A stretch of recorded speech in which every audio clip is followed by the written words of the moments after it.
Kansas City, top team in the AFC, taking on the Dolphins down in Miami. Patrick Mahomes, first drive of the game for KC, and Mahomes' pass is tipped at the line, picked off by Byron Jones, and he fumbles at the end of the play, but the Dolphins do recover. Only the third interception of the year for Mahomes, but it would not be his last in this game. Under pressure here. Not an interception, but a huge loss inside the 5-yard line. Loses 30 yards on that sack, and then this one is picked off by Eric Rowe. 2 picks in the first quarter for Mahomes. The Dolphins would take a 10-0 lead, but then Mahomes like, yo, we are down, but we are far from over. Travis Kelce, he's open. We say that a lot. Chiefs would end up taking a 14 lead at the half, third quarter. Dolphins with the punt. So McCole Hardman. And he had a lane, he had blockers, and he had all the speed. 67-yard touchdown as the Chiefs roll off 28 unanswered points.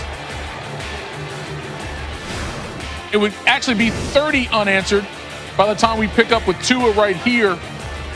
Looking for Mike Gesicki.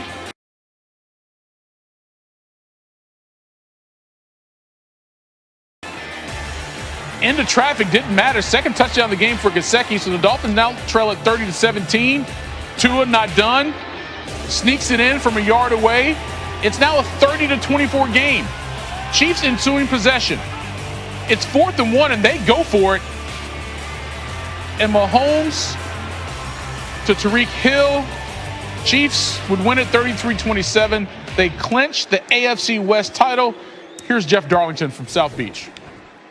Well, the Chiefs had one of those days on Sunday that reminds us of 2 things. Number 1, it isn't always easy for Kansas City. And number 2, even on their mediocre days, they're so very hard to beat.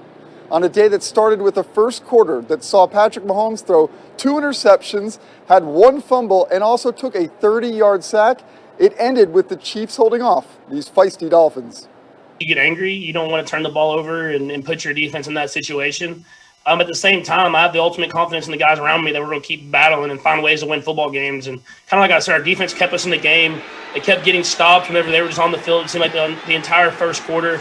And then all of a sudden we were leading at halftime. And I feel like this team plays better when their back's up against the wall, and that's a good thing to have about a football team. We had a few tip balls.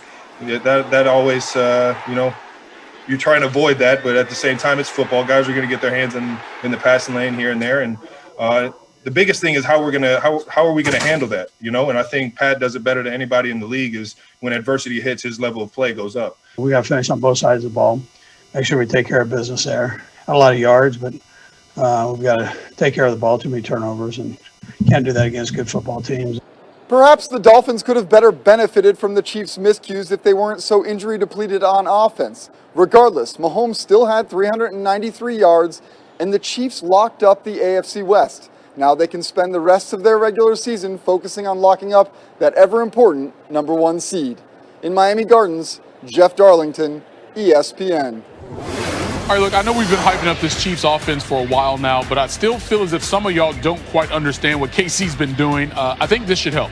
Over the last 2 seasons, including the playoffs, KC has 8 wins when trailing by double digits. That's the most in the league. They've scored 20 or more unanswered points in a game 12 times. That's tied for the most.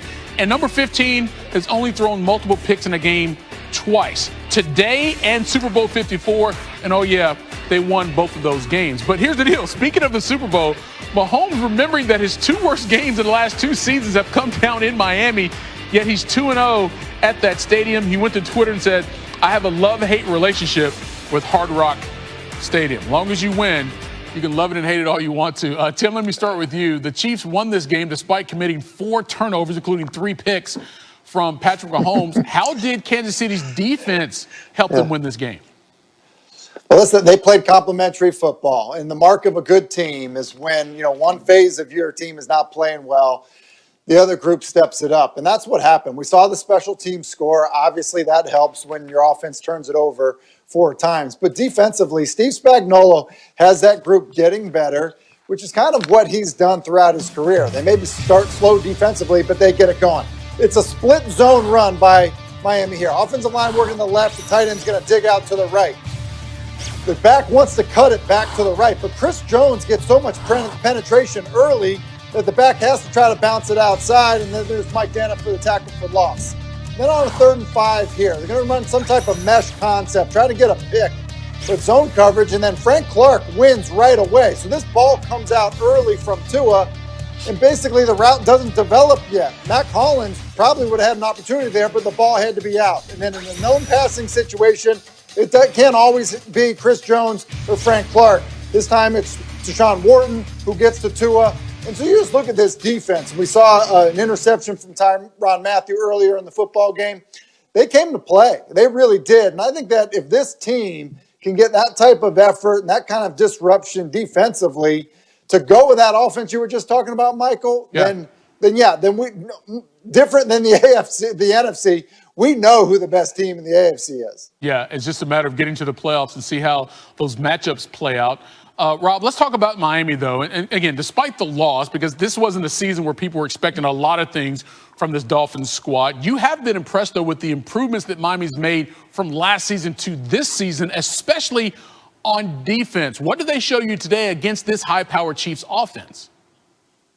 Well, anytime you can have Pat Mahomes throw 3 interceptions, more interceptions than touchdown passes, you're doing something great. So, you know, when I look at what Josh Boyer had to come in and take over for the worst-ranked defense last year and the amount of takeaways, I mean, they were playing this game without Kyle Van Noy, Landon Roberts, 2 of their leaders on defense. So for them to go out there and cause Kansas City some trouble, they have come a long way from last year to this year. So hats off to Miami. I mean, I know it's tough to lose any football game, but you have to come away with this saying, look, we had 3 turnovers against Kansas City, one of the best teams that takes care of the football. Pat Mahomes does not throw multiple interceptions.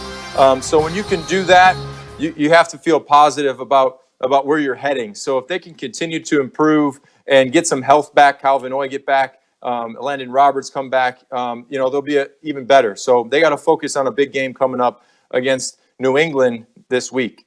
Yeah, no moral victories in the NFL, but they'll probably feel a little bit better following this loss than some of the other ones they've had so far here in 2020. All right, 3 straight losses as a starting quarterback. Kirk Cousins in town. Hey, the commish, Roger Goodell, also in town for the game. Second quarter, Vikings already up 6-0, and then Kirk Cousins gets sacked by Ndamukong Suh. So that sets up a 36-yard field goal attempt by Dan Bailey, and that is wide right. Now 0 for 2 on kicks for Bailey, and it'll only get worse for Minnesota's kicker. Next drive for the Bucs, Brady, a lot of time, and he finds Scotty Miller for the 48-yard touchdown, and the Bucs take a 7-6 lead. Later in the second, Bailey from 54 yards away, and that one goes wide right also. 0 for 3 on field goals in this game for Bailey. Mike Zimmer, a little upset. Third quarter we go. Tampa's got a 17-6 lead now. Brady, Gronkowski, seen that a lot. The Bucs would miss their extra point. It's 23-6. Fourth quarter. Vikings trying to get something happening, but Cousins gets hit by Antoine Winfield. He fumbles. Loss of 8 as he regained it. Another sack. Bailey out for another field goal. He also missed an extra point. He's missed 7 kicks in the last 2 weeks. He missed 3 in the first 11. Bucs hang on to win at 26-14 was the final. Afterwards, Dan Graziano getting some reaction. Ronald Jones, after the Bucs victory over the Vikings, what was the key for you guys to get going after a slow start? Yeah, I say coach just sticking with the run game, keeping it balanced. You know, we got down early, but we was able to, great stops by defense and able to fight back. So I think that was the difference. Rojo ran really, really well, especially that last drive. And we wanted to set up some play action. Didn't hit it as many as we hoped. But, you know, that when asked early this week about our identity, I think we just showed our identity. We can do any damn thing we want to do. We win as a team, we lose as a team. And this league will test you no matter what position you play. And, you know, it's one day. Dan's done so many great things for us this season and made a lot of big-time kicks. And through his career, made so many big-time kicks. So You don't ever want to make a bigger deal out of one day than it needs to be. If you guys want me to fire guys for making a mistake here, a mistake there, then we wouldn't have any players. Okay, so let's not put this all on Dan Bailey. All right, Tom Brady pressured a season low 2 times Sunday, and he didn't take a sack for the 5th time this season. That continued a trend for the Bucs, who've won when they've kept Brady upright. In their 8 wins, Brady's being pressured 13% of the time. In their 5 losses, though, those pressures come twice as often. Rob, Brady did not get to 200 yards past